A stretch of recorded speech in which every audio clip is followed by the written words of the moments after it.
Período regencial.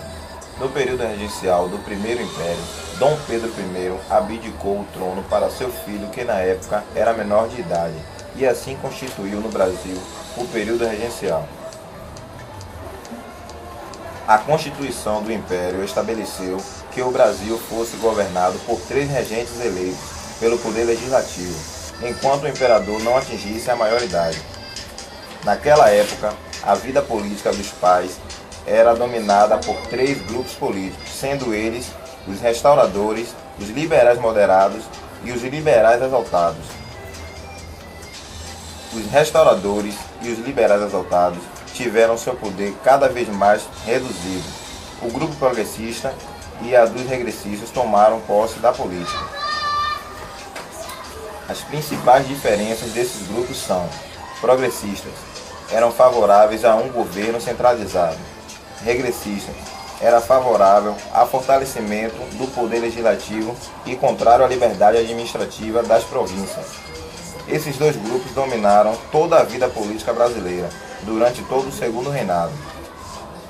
Fases do período regencial: regência trina provisória, regência trina permanente, regência una. Regência trina provisória. Essa regência teve duração de aproximadamente 3 meses. Entre as principais medidas tomadas pela regência provisória está: volta dos mistérios dos brasileiros, suspensão parcial do uso do poder moderador pelos regentes, anistia às pessoas presas por motivos políticos. Regência trina permanente. A Assembleia Geral estabeleceu a regência trina permanente para impor a ordem. O governo precisava de uma força militar fiel. Assim, foi criada a Guarda Nacional, uma polícia de confiança do governo e das classes dominantes agrárias. Grande reforma da Constituição.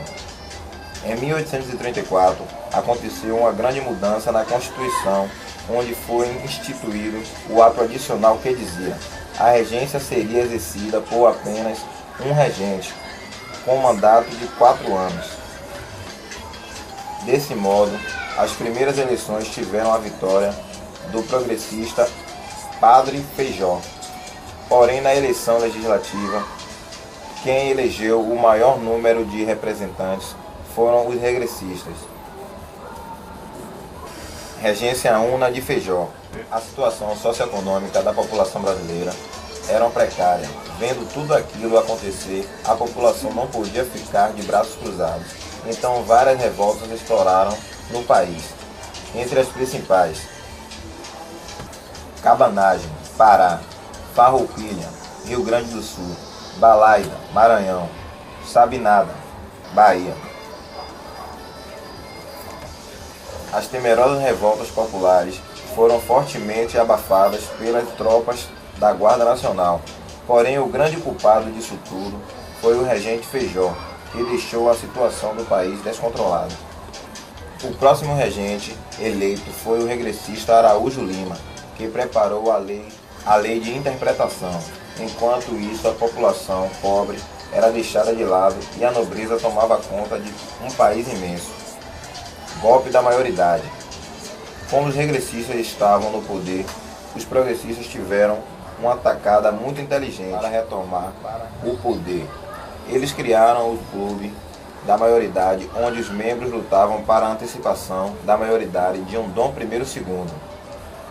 Depois de vários acordos e discussões, Dom Pedro de Alcântara foi aclamado o imperador com 15 anos incompletos, dando início ao fim do período regencial e o começo do Segundo Império.